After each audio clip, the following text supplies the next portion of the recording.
Hello everyone. Today we're going to see about variables in Python programming.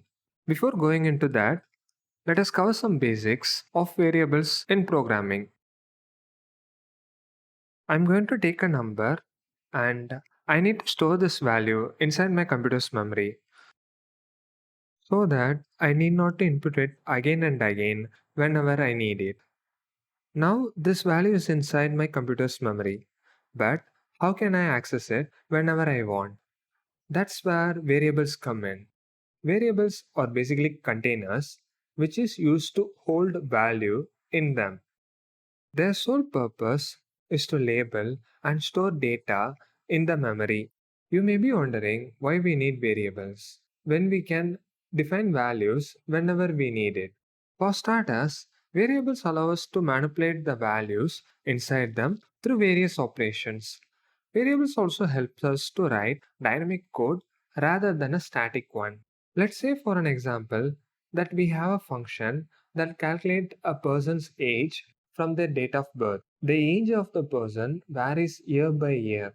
So, for storing the person's age, we can use a variable called age. So, no matter the change in value, we can always get it through this variable. We will cover functions in a separate video. Variables are declared in a format such that first we specify the variable name followed by an equal sign.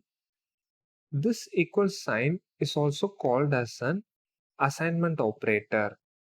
And finally, the value we need to assign to it. Variables can be assigned different types of data. So, I can assign an integer to a variable, a floating point value to it, or even a string can be assigned to a variable. Additionally, Python is a dynamically typed language. What do I mean by that? In Python, unlike other programming languages, you need not to specify the type of data you are storing in a variable. The Python interpreter takes care of it. Suppose I have a variable x. I am assigning a number to it, and we can check the type of the variable using this type function. Here it is integer. Now I'm going to store a string value inside the same variable. Now check in again for the type of the variable. See, it is now showing as a string. Various operations can be performed on these variables. For example, we can do arithmetic operation,